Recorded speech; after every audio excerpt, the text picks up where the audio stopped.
हवा शेर।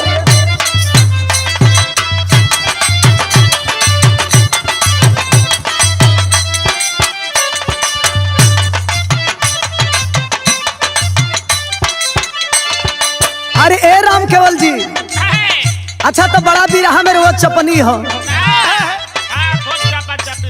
कौनो दुल्हन के दुल्हा एकदम रौरे ऐसन बा। अच्छा तो घर में साग सब्जी लिया के ना रखी, लेकिन बेरा पर ओकरा के मन भोगे चाहिए। एक दिन दुल्हन अपने दुल्हा से कहतिया, तनी ध्यान दे का कहे कि जान जाता नि हम मार्केटिंग करे। सुनो तो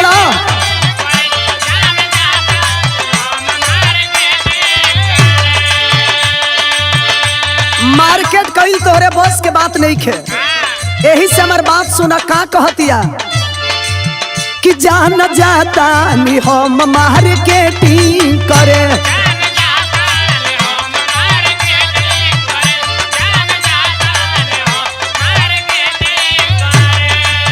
कि जानी बुझी हो कि दूसरा हल्ला सेटिंग करे।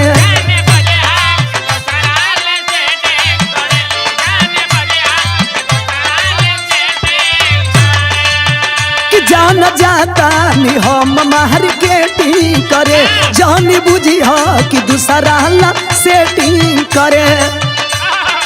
आवा न लगा दी जानू, आवा न लगा दी ढोड़िया में कजरवा हो, नहीं लागी नजरवा हो ढोड़िया में।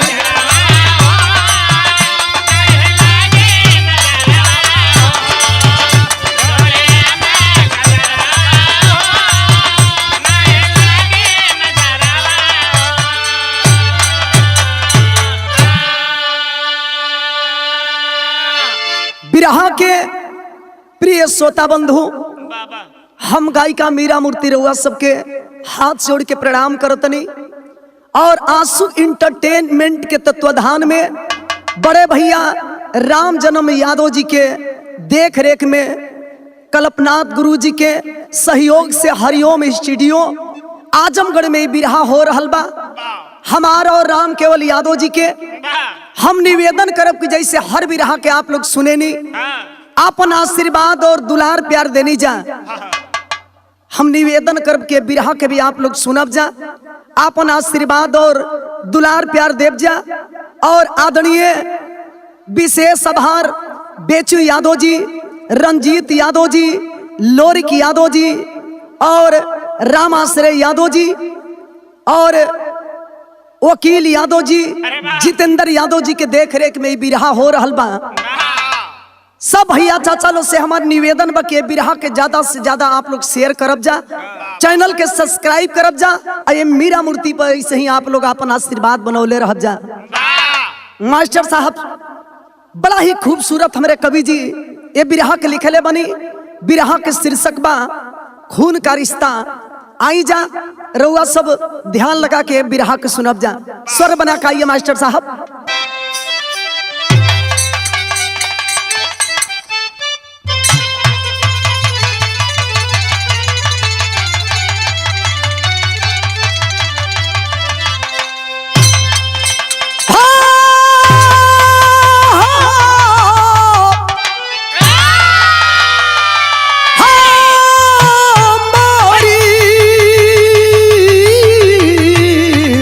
सवरिया भोले बाबा जोगिया हो राम।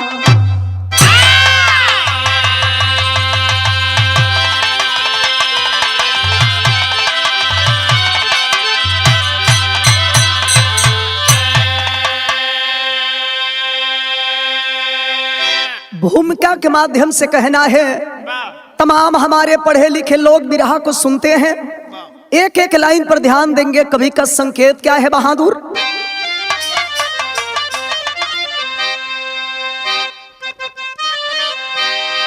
अरे स्वार्थ के दुनिया में लम्हों का मेला, खून के जैसा कोई न रिश्ता यहाँ, खो के भाई को भाई न पाया कोई, स्नेह सागर समझ लो फरिश्ता यहाँ, फर्ज का कर्ज कोई निभा कर गया, पर निभाने से कोई जो मजबूर है, राम लक्ष्मण भरत क्या बनेगा कोई, ख्वाब में सोचना भी बहुत दूर है।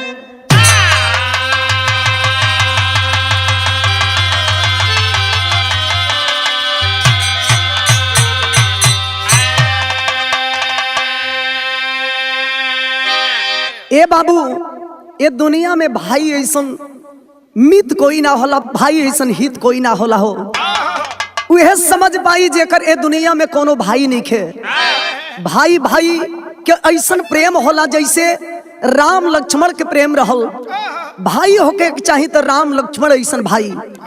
बिरहा में कवि जी बड़ा सुंदर गजल के अंदाज लिखलन बहादुर।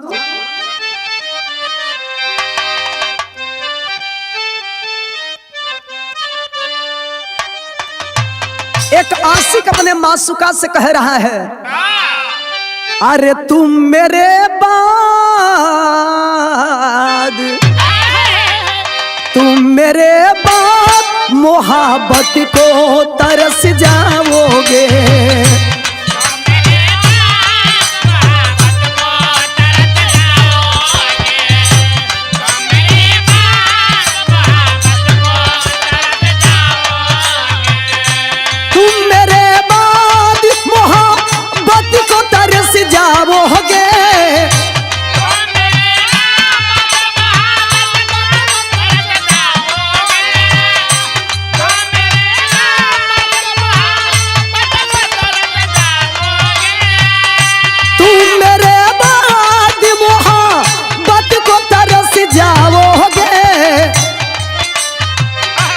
अजनबी सहार है,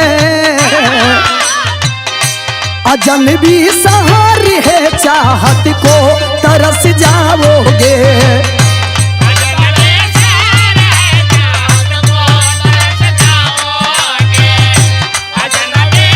क्या बात है, बहुत अच्छे।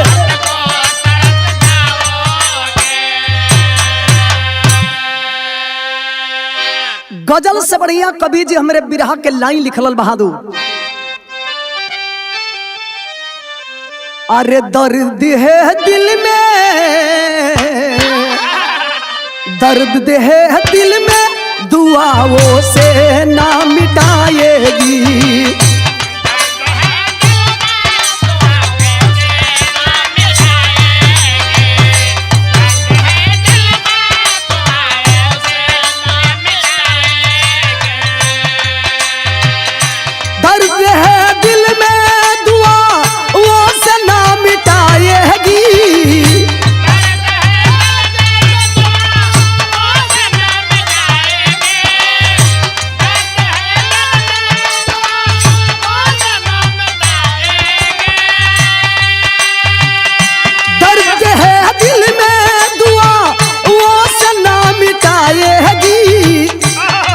लग जाए तो, आह लग जाए तो रूह भी कांप जाएगी,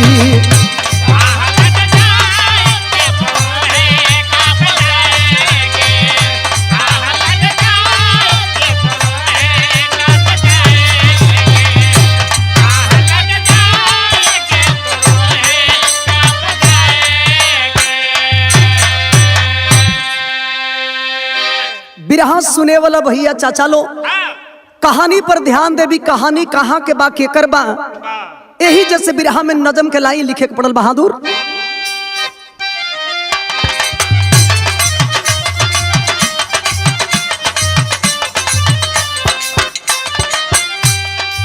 व्यथा गमगीन एक परिवार का दास्तान सही, व्यथा गमगीन एक परिवार का दस्तान सही, स्वभाव के धनी सुदामा यादव नाम सही।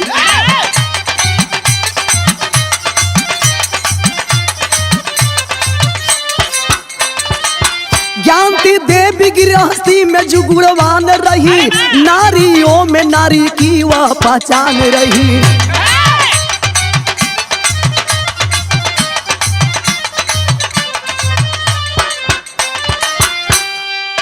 बड़ा बेटा मनोज आंखों का जो नूर रहा, छोटा सुबोध जो दोनों आंखों का सूर रहा।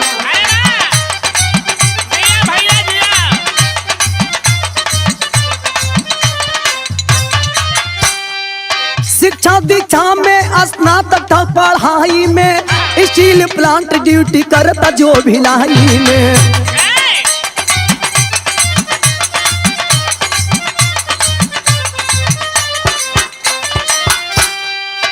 अमन चमन जहार मन भरा गुलजार रहा, वही सुरवा के लिए माँ का दुख अपार रहा।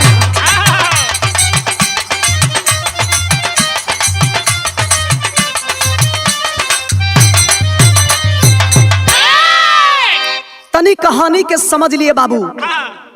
ये कहानी आप सबके बीच में चंपारण जिला के अंदर एक गांव जोने गांव के नाम बतावल गई महेशपुर।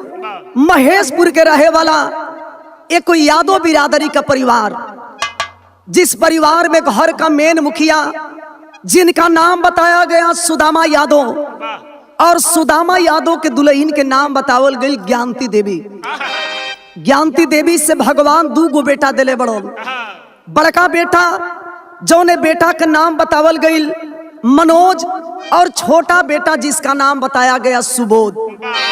ए बाबू बिरहा सुने वाला भैया लो, आज बड़का बेटवा जौन बा जेकर नाम बतावल गई मनोज। मनोज बचपन से ही दोनों आंखों का सूर था।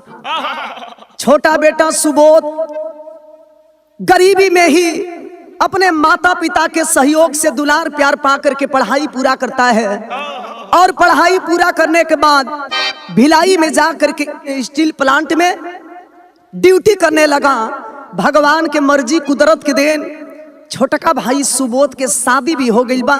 भगवान एगो बेटा दिले बड़ो।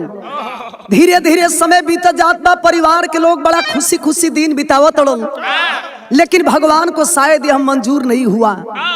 जौन माई अपने सुरवा बेटा के लेके हमेशा दुखित रहत रहली कि एगो बेटा के तो शादी हो गई, एगो बेटा दोनों आंख के सूर बा। ए दुनिया में हमारा बाद हमरे सुरवा बेटा की जिंदगी के सहारा के बनी। आज माई कभी कभार अपने सुरवा बेटा खाती है बाबू हमेशा रोवल करे। धीरे धीरे दिन बीतत जात बा, भगवान के शायद ही मंजूर ना भइल। माई किसी बीमारी की वजह से इस दुनिया को छोड़ करके चल बसती है। और जब माई गुजर गई तब भइल का बिरहा में गीत लिखे पड़ल बहादुर।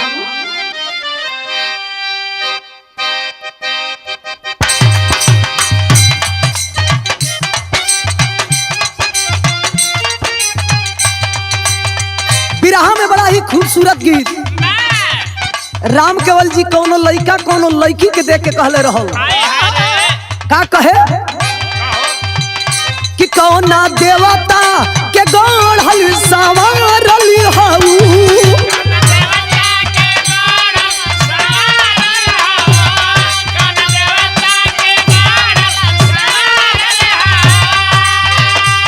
हमरा खातिर जमीन पे उतारल बाड़ू।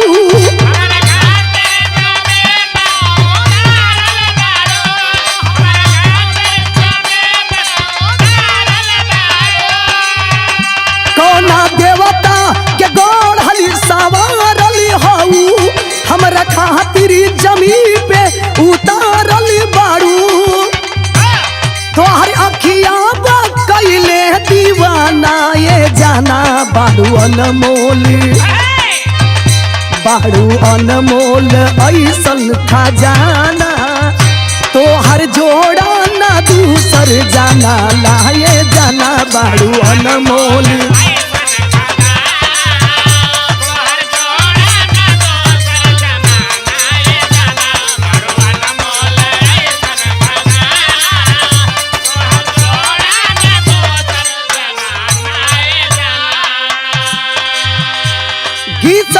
कवि जी हमारे बिरहा के लाई लिखलो का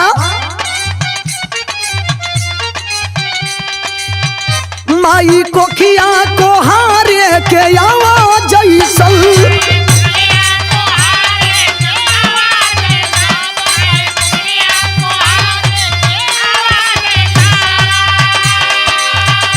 केहू करिया केहू गोर केहू झावा जैसल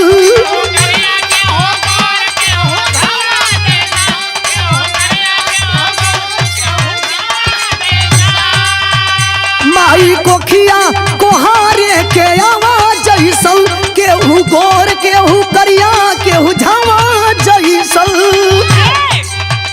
बेटा रोवेला करे जा बिहराई हो माई तू तो छोड़ी के हो गईलू पराई अब के सुरवा के अंगूरी धराई हो माई तू तो छोड़ी के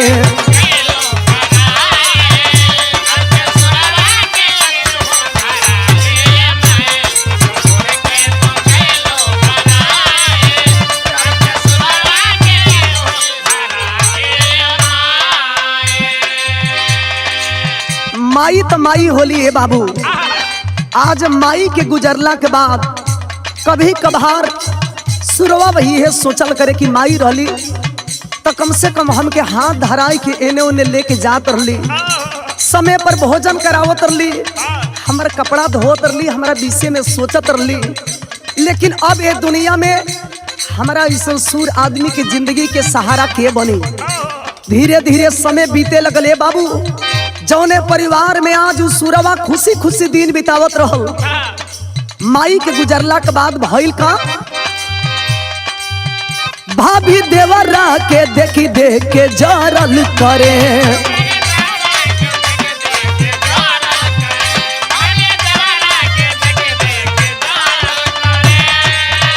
गुस्सा इतना कि मर्दों के भरल करे।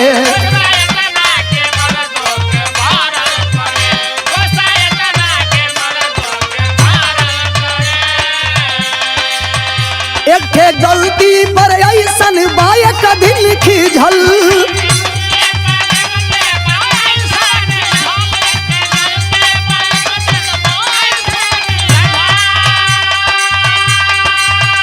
मेज पर रखल लिपटो का भुइया गिरल।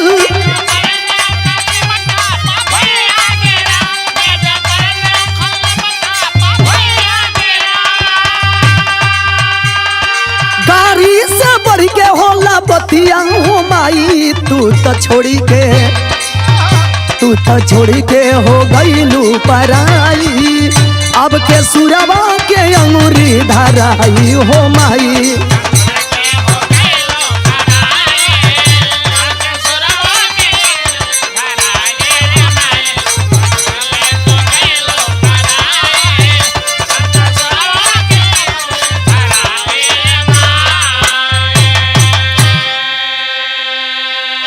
एगो भाभी सीता भी रहली है बाबू, आ एगो भाभी ई बिया क्या जो सुरवा के हमेशा देख देख के जरल करे।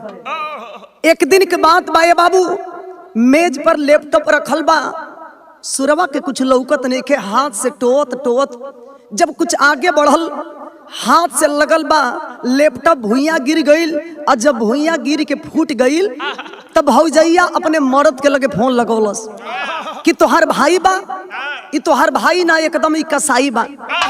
एगो तो यानहर व्यवहार आदमी दिन भर बैठल खाता, ना करे के ना धरे के, आ के सेवा करे के पड़ता। तोहार भाई है, एकर दुख तू ही बुझब, हमरे बस के बात नहीं खे। अरे जौन लैपटॉप रख रहल हो, जौना लैपटॉप से कि हमार बेटा पड़ी, आज तोहार आनहर भाई ओहू के गिरा के फोड़ दिहलस। ए दुनिया में हमार बेटा ए आधुनिक युग में कैसे पढ़ाई करी? अपना मर्द के कान भरत या बाबू। आज जब कान भर के टाइट कैलस तो कवि जी बिरहा में गीत लिखलन बहादुर।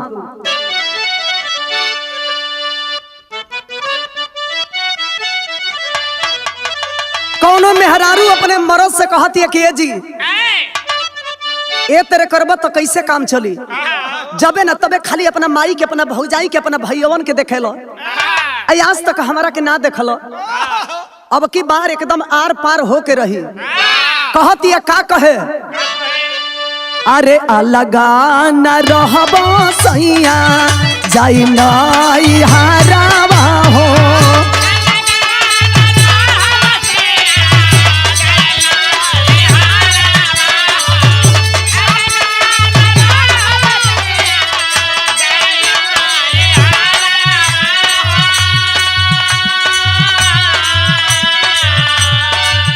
अलगा न रहबो सैया जाई नई हारावा हो। किया हो राम रे खाई के महुरवा दे बिजान नुएरा।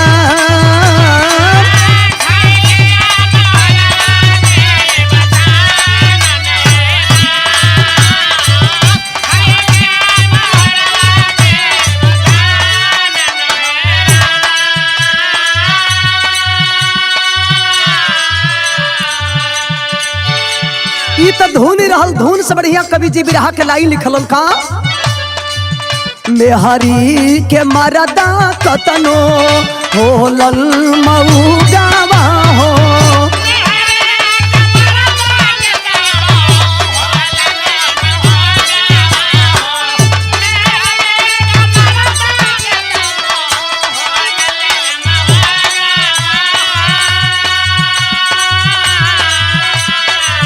होनवा पर गारी हो देला मनो जावा हो।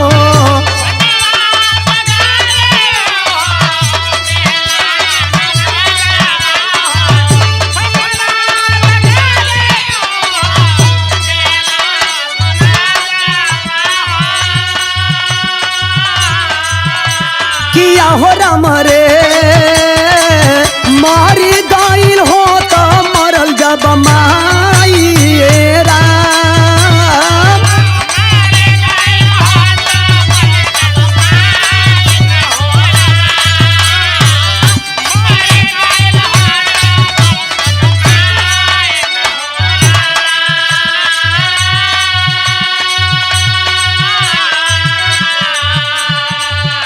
बारे भगवान कहेला आदमी की आंधी आवे ले तो चारों तरफ से आवे ले।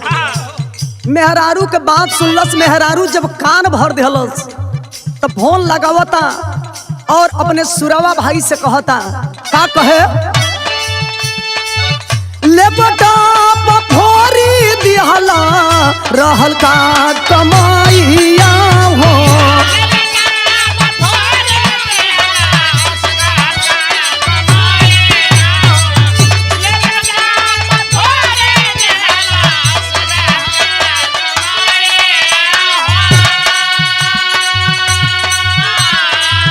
कैसे के बेटा करी आधुनिक पढ़ाइया हो।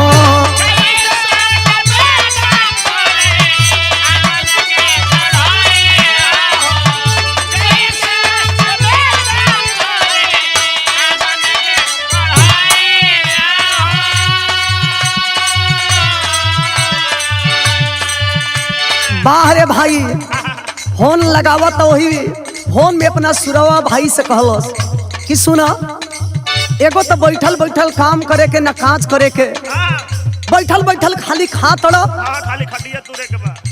खाली खटिया तोड़ा तोड़ा। जौन एगो लैपटॉप हमरे बेटा के पढ़े के साधन रहल उहो फोड़ दिहल। अब हमनी के बस के नहीं कि तोके बैठा के खियावल जाई, आपन खुद व्यवस्था कर। इतना बात जब सुरवा सुनल से बाबू मन में बड़ा कष्ट भइल, डांटता और डांट के उस सुरवा से गौरी बात कहलस का, आजुए से दूर हो जा छोड़ी के भवानवा हो।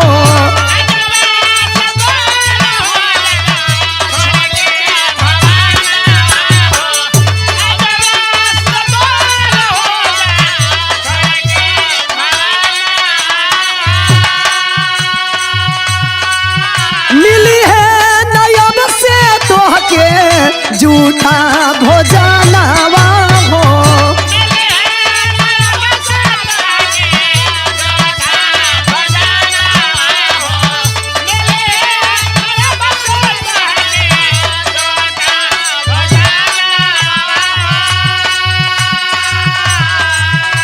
किया हो राम रे भीखी भवनवा मांगा जाइनु हो राम।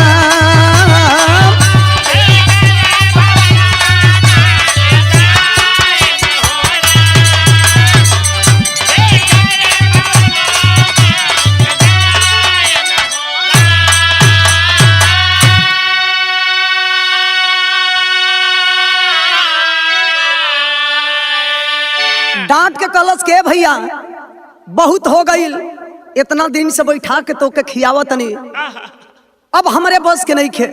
अगर ये दुनिया में अगर रहे के बा तो ये घर छोड़ दा और जाके कहीं भीख मांग के अपन जिंदगी के गुजर बसर कर।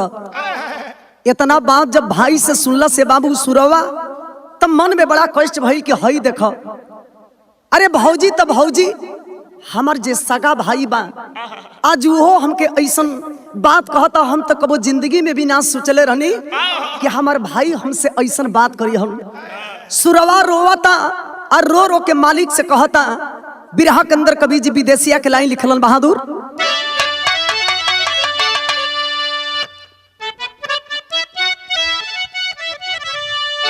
भाभी तब भाभी जे पराई घर से आइल बाड़ी, अब भैया के जियाते ना भूली काबो बतिया,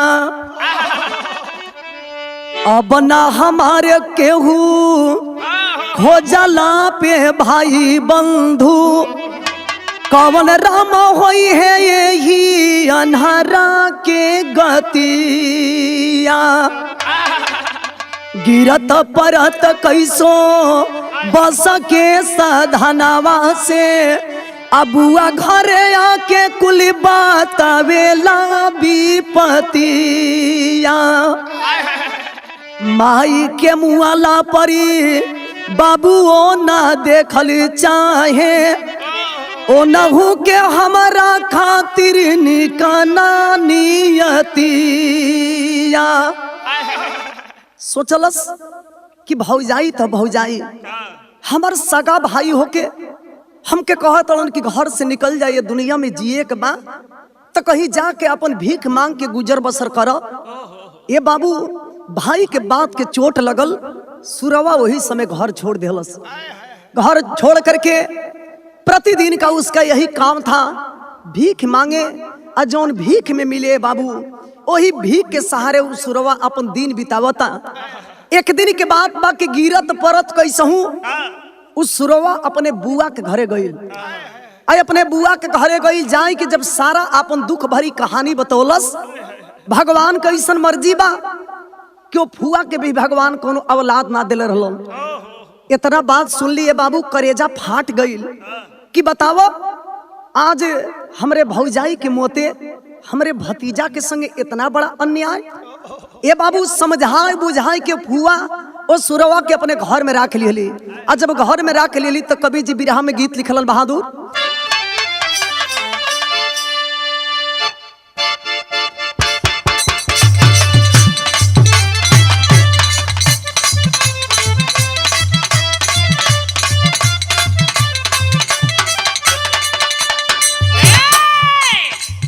गीत बा बिरहा में उहे जौन मास्टर हमरे बजा दे हलो। अरे देखे बिना एको पल रहलो न जाला, देखे बिना एको पल रहलो न जाला, राजा जी सुरतिया तोहार हो।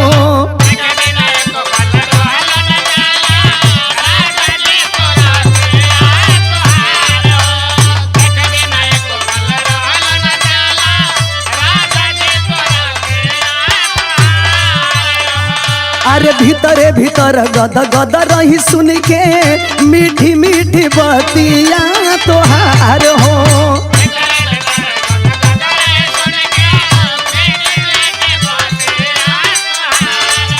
क्या बात है।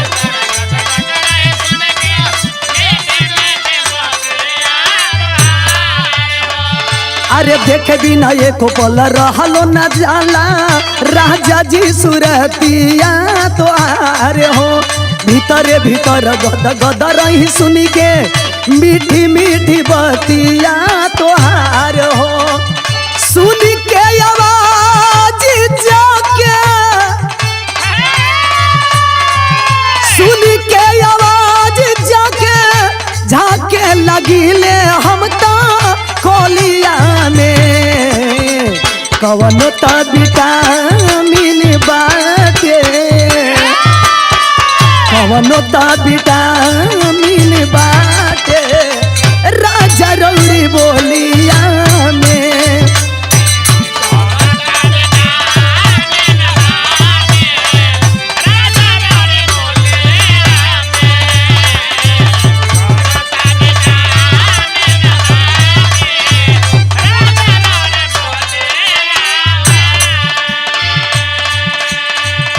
ए बाबू, भगवान कैसन लीला बा कि एक ना एक ये धरती पर इंसान जिंदगी के सहारा जरूर बन जाला। आनहर भतीजा के लेके उ बुआ अपने घर में रखले बड़ी, तो कवि जी के लिखे के पड़ल का। सुनी सुनी बतिया करे जकू केला, अरे सुनी सुनी बतिया करे जकू केला, आखिया से बही जाला लो रे हो।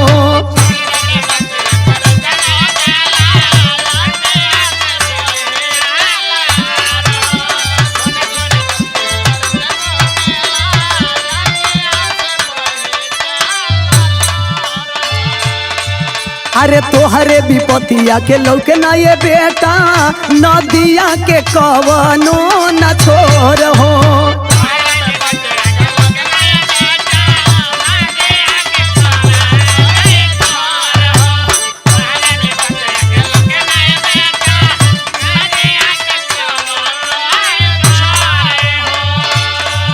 हुआ भूभा के दिल में दुख होला देखी के गालिया के। यही जबिता ये बबुआ, यही जबिता ये बचावा दिन यौरी रतिया के।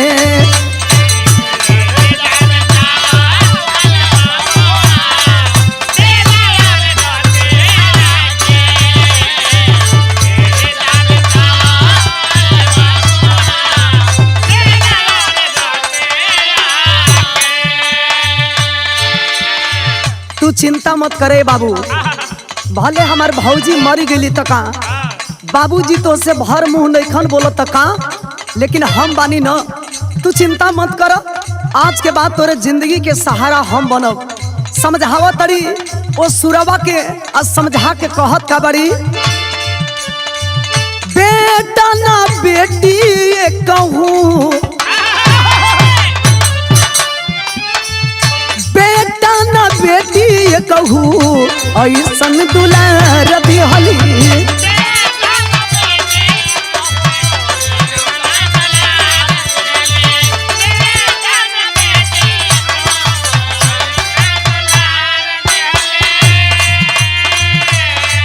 सुरवा के याबाऊ हो जिंदगी सवार दिहली।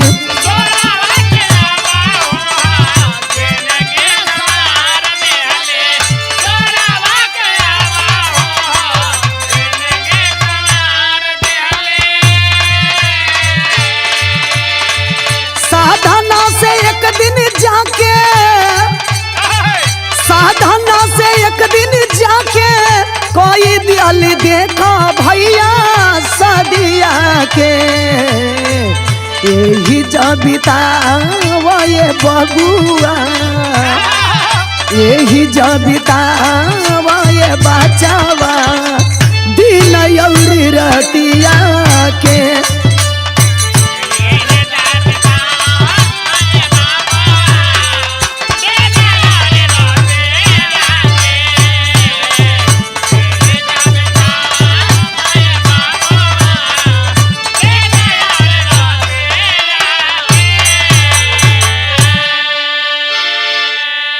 ए बाबू, आज वो सुरवा के लेके फुआ ये दुनिया में बेटा के जैसन दुलार प्यार दे के धीरे धीरे वो सुरवा के लेके अपन दिन बितावे लगली। बाहरे भगवान आपो की लीला अपरंपार बा।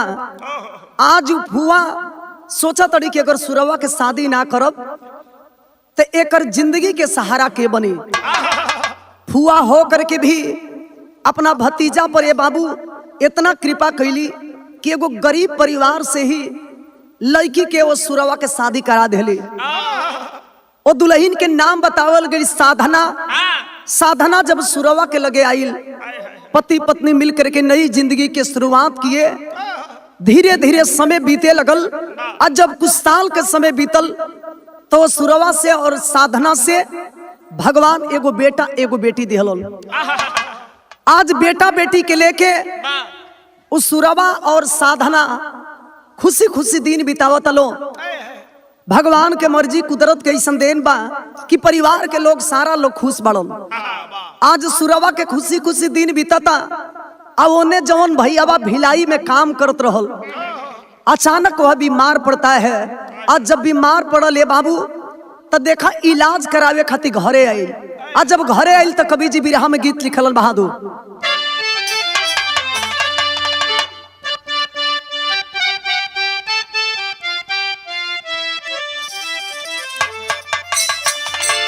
कभी कभी पुरान चीज भी बहुत अच्छा लगेला। जैसे में चाचा दादा लो पर तोख देला लो कि पुरान लकड़ी होखे,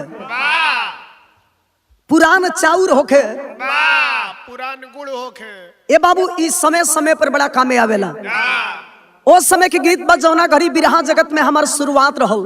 कैसे गीत के लोग आवे,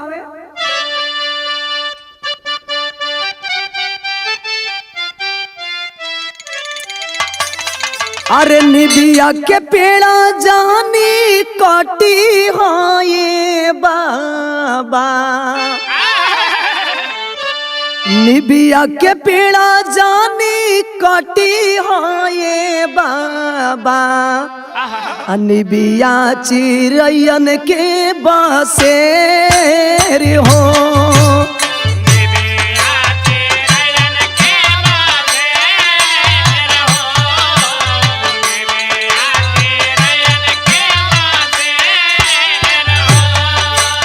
निबिया के पेड़ा जानी कटी होए बाबा,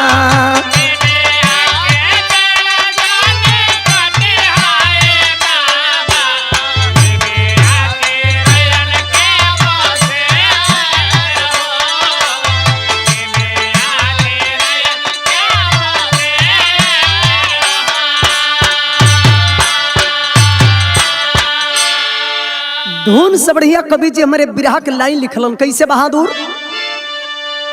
कि समय बदली जाला लागे ना समैया,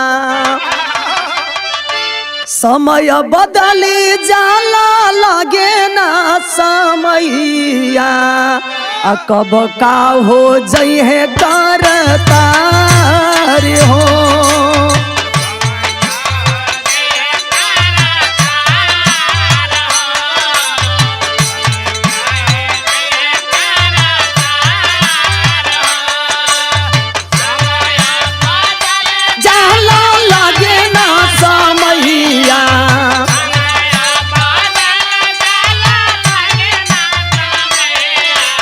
कब का हो जाला कर,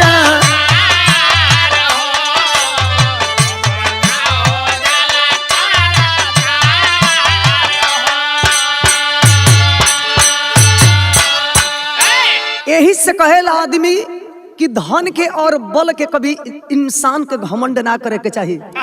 जवान भाई की पैसा के घमंड में चूर होई के अपना सुर भाई के घर से निकाल दिहलस।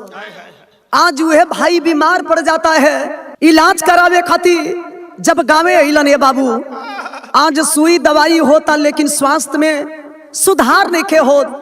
जौना बेटा के घमंड में, जौना पतोई के घमंड में, धन के घमंड में होई के अपना भाई के घर से भगाई दिहलन। आज कतनो इलाज करत लेकिन स्वास्थ्य में सुधार नहीं के हो।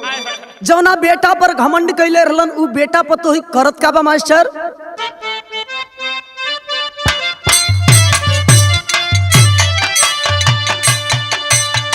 बेटावा पतोह कहबो पूछे ना हालतिया।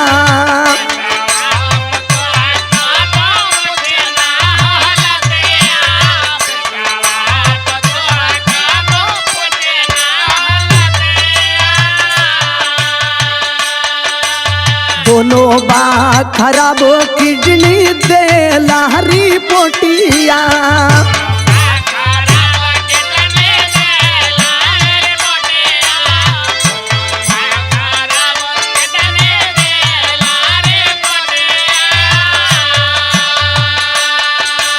सुरावा के याद आवे पड़ल अस्पतलिया में। सुरावा के याद आवे पड़ल अस्पतलिया में। होनावा से बोलाया सुधार हो।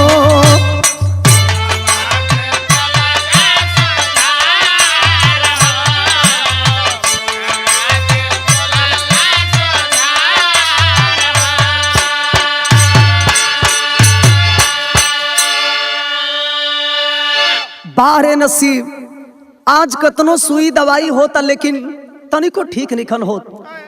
हॉस्पिटल जाते हैं, जब चेक किया गया तो डॉक्टर साहब कहलन कि आपके किडनी खराब हो चुकल बा।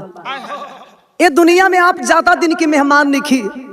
ये बाबू एक लौता बेटा बा। आखिरकार हॉस्पिटल में भर्ती करावल गई। सुई दवाई होता, उपाय लगावल जाई, हो सकेला बच जाई हम, लेकिन ऐसा नहीं हुआ। बेड पर लेटे ही लेटे एक रोज अपना भाई के लगे फोन लगवलन, रोवा तड़न कि इतना भारी हम गलती कर देनी। जौन भाई के हमार लक्ष्मण ऐसा रहल, वो भाई के घर से भगा देनी। अब ते दुनिया में हम ज्यादा दिन के मेहमान नहीं की, मरे वाला बानी। कम से कम मरला से पहले अपने भैया से हम क्षमा मांग ली। वही बेटे पर सुतल सुतल फोन लगौलन। अब फोन लगाई कि अपने भाई से कहलन का बिरहा में गीत बदल गई।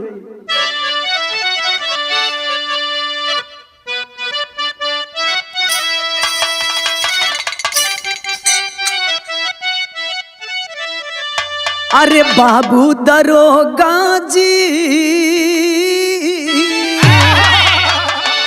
बाबू दरोगा जी, अरे कौने गुनहिया पियावा बनला मोरी।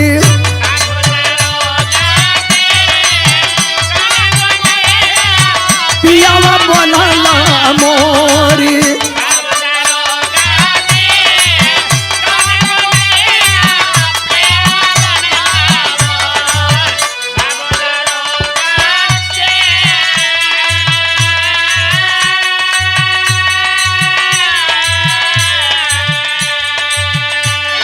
हॉस्पिटल में वही बेड पर सुतल बड़न, रोवा तड़न। भाई के याद आवता, फोन लगौले बड़न। ए बाबू जब सुरवा फोन उठौले बा तो रोवा तड़न। रो के अपने भाई से को बात कहतड़न। का कहे कि अरे मोरे भैया हो,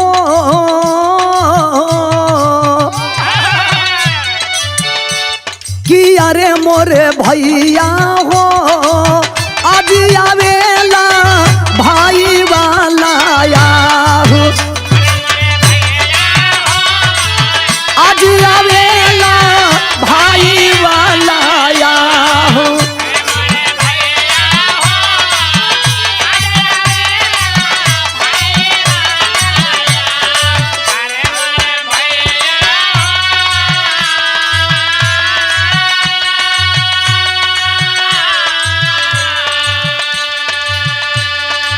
वही बेड पर सुतले सुतल रोवा तड़न, कह तड़न कि भैया जौन भी तोरे संगे कहीं हमरे गलती के क्षमा कर दिया। आज बड़ा दिन से तोरे भाई के इलाज होता। बुझा तक ये दुनिया में हम ज्यादा दिन के मेहमान नहीं। हमरे गलती के भुला जा और कम से कम ये अपना भाई से आके अंतिम बार तो मिल लो। सुरवा के बाबू मेहरारू लइका लइकी खड़ा होके सुनत लो। इन्ने बेड पर सुतले सुतले एगो औरी बात कहता। भाई का कहे, अस्पताल में जिंदगी से कहीं ऐसे जूझत बानी।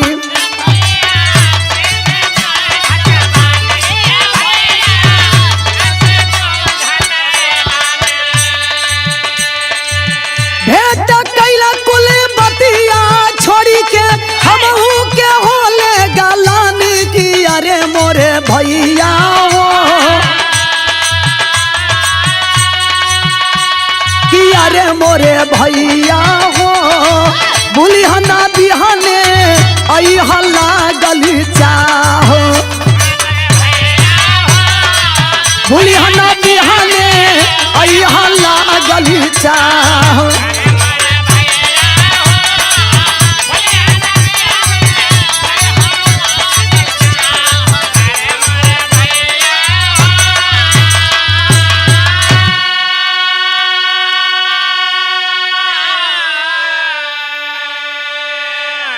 रोवा तड़न कहा तड़न के दुनिया में अब तो हर भाई ज्यादा दिन के मेहमान नहीं के हमार बात मानो हमरे सारा गलती के क्षमा कई के कम से कम ये भाई से अंतिम बार तक आके मिल ये बात के जब सुरवा के मेहरारू सुनलस कलश के काजी ई कैसन रोवा रोवा तनी अरे जौन भाई रउरा के निकम्मा जान के आन्हर भेभर जान के रउआ के घर से भगा दिहलस ओ भाई खातिर रउआ इतना रोवा तनी ए बाबू आज एक तरफ उ लइका बोलत तो दूसरे तरफ मेहरारू डांटतिया लेकिन भाई होके के चाहिए तो सुरवा ऐसन अपना परिवार के समझाई बुझाई के जब भाई से भेंट करे खातिर चलल तो कवि जी बिरहा में गीत लिखलन बहादुर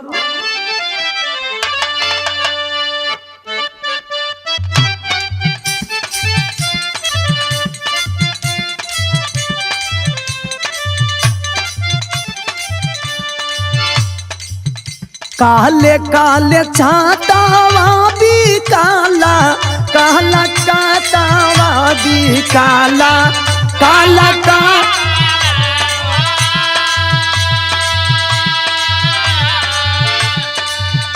काले काले छातावा भी काला काला कातावा भी काला काला कातावा हो झूलनी बिचाले सासा राम अनुएरा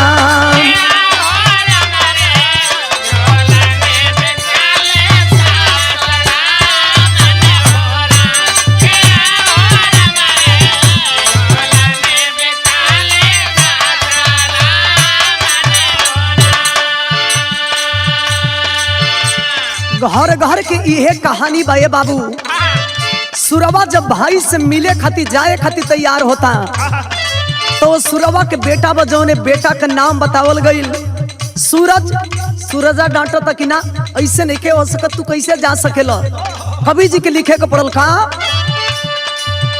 हो नवा सूरज सगरो सुनी ले ला बाती यारे सुनी ले ला बाती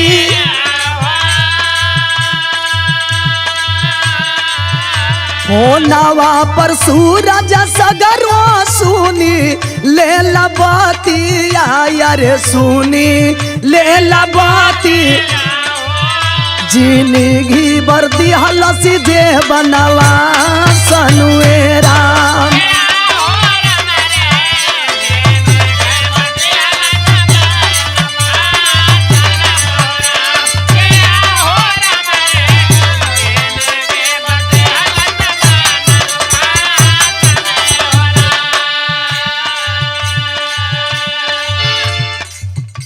कहत कि पिताजी जवन भाई के तोहके घर से भगाई दिलस दाना दैना के बिना तोहके तड़पौलस आज ओकरा खातिर वो तड़ ओकरा से मिले जाए खातिर कह तड़ बर्दाश्त लेके हो सुरवा के कहत कि बेटा जवन होके के तवन तो हो गई लेकिन एगो भाई के फर्ज होला कि अपने भाई के सुख दुख में हमेशा साथ दे लिखल गई का ओकरा खातिर इतना का बावे लतुआसिया बहावे लतुआसी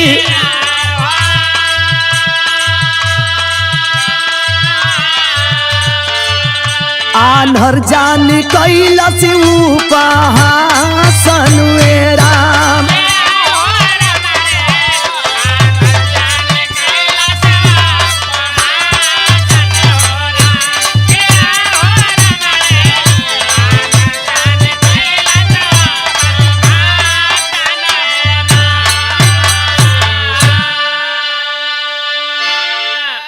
सुरवा समझावत कि ये बेटा हमेशा कीचड़ के पानी से साफ कइल जाला। अब तो जौन होके के हो गईल, हमार इच्छा करत कि ये खाली हमू भैया से मिल लेती। अपना बेटा के लेके बाबू जब सुरवा चले के तैयार भइल तो कवि जी बिरहा में टेरी लिखलन,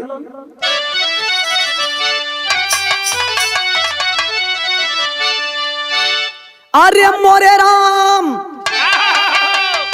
रिश्ता न यह फरिश्ता है जहां, रिश्ता न यह फरिश्ता है जहां, फर्ज को भूल गया तो होगी बड़ा ही निश्चिता। रिश्ता न यह फरिश्ता है जहां, फर्ज को भूल गया तो होगी बड़ा ही निश्चिता। बिरहा में कवि जी पहपट के लाइन लिखलन बहादुर,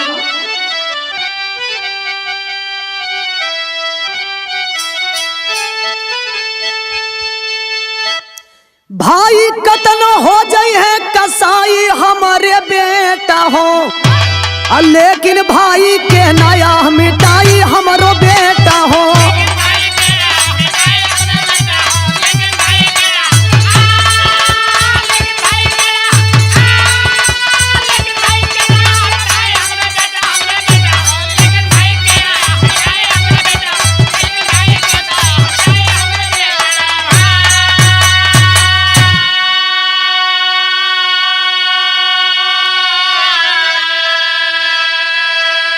सूरज के संग में सुरवा पहुंचा अस्पताल हो, अरूह के ना रोवाई कतनो, अरे पाया ना संहारी हो। भरत मिलाप जैसन मशीन दिखाई हमारो बेटा हो, हमसे जितना होई कर भर पाई हमारो बेटा हो।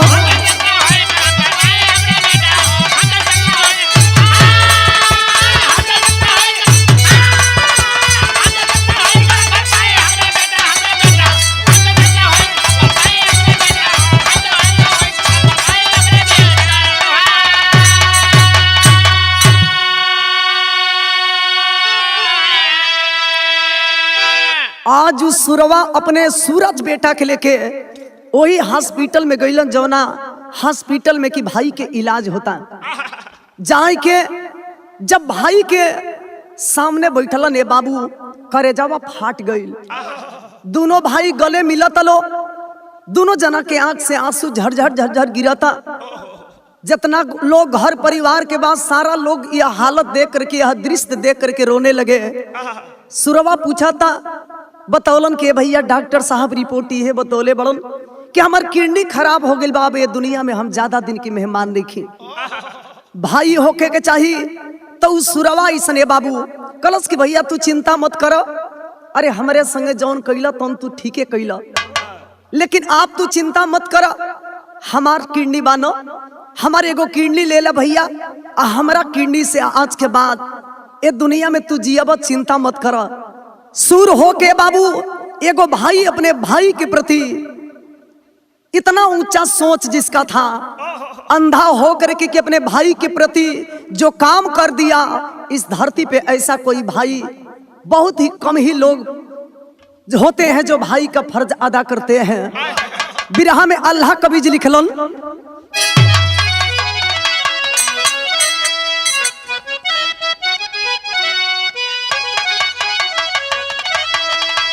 हे राम, अरे मनुष्य के जन्मवा फिरी मिली है कि नाही बाबू,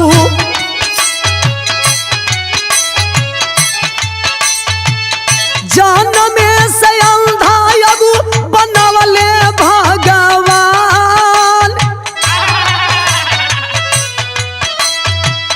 जिए खाती एक ठे हमारी ले ला किड़निया ये भैया,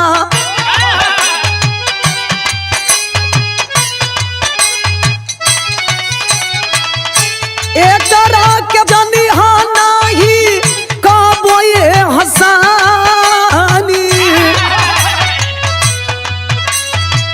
सुन के बड़ा भाई जो भी भोर हो गईल ये बाबू,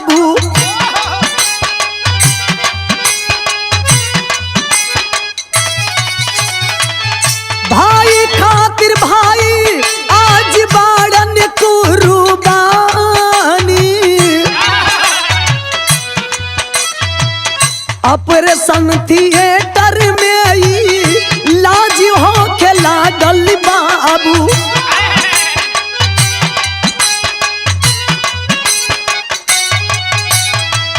मिल गईल मनोज के अब देखा जीवन दानी।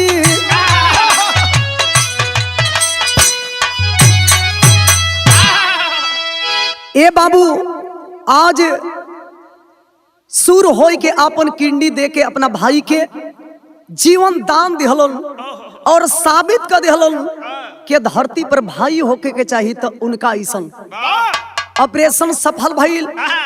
और जब ऑपरेशन सफल भइल घरे अइलन तो सोचा तलन कि जौना बेटा खाती, जौना पतोही खाती, जौना मेहरारू खाती अपना भाई के घर से भगाई देहनी, दाना दाना के मोहताज कईनी, बात बात पर ताना मरनी। आज वो भाई ना रही तो हमके नया जिंदगी ना मिली। ए बाबू आज जौन जगह जिम्मेदारी बा सोचा तलन कि जौन बेटा हमके दुख में साथ ना दिहलस वो बेटा के हम धन दे के का पाई। जितना अपना हक हिस्सा के जमीन रहल वो जमीन के वो सुरवा के बेटी के नाम कर दिहलन। अब बेटी के नाम कह के एगो काम कैलन, बिरहा में खड़ी लिखे के पड़ल। का कैलन?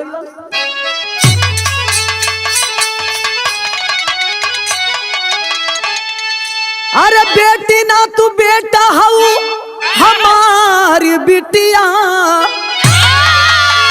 पर तोहरे बिल के लाई अब जीवन के मटिया।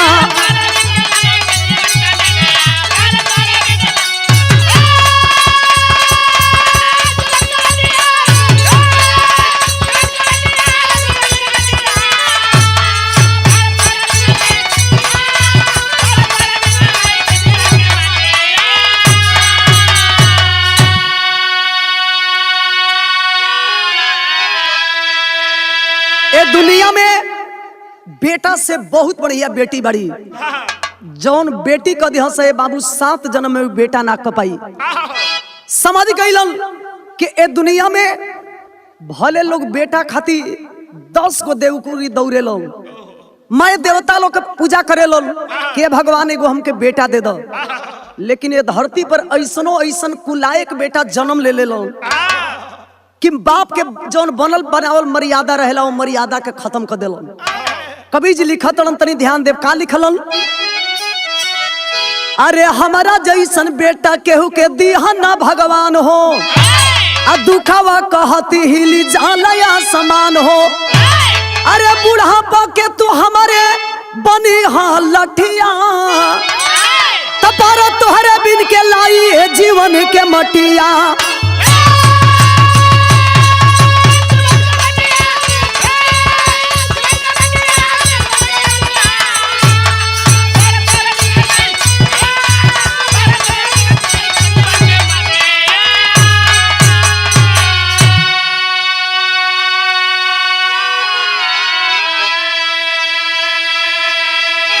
अरे बेटा हो तो बेटा जेकर बेटवा हो लायक, आ हमारा जैसन बेटा केहू के जन्म में ना कुलायक।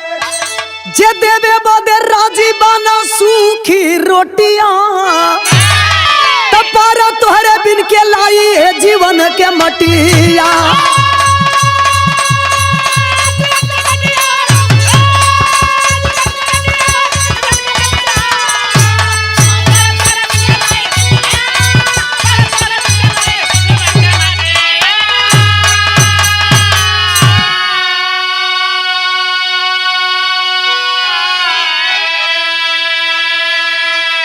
भाई होखे त राम लक्ष्मण जैसन ए बाबू साबित कर दिहलन कि धरती पर इंसानियत से बढ़ करके धन दौलत और रुपया पैसा कुछ भी नहीं होता है।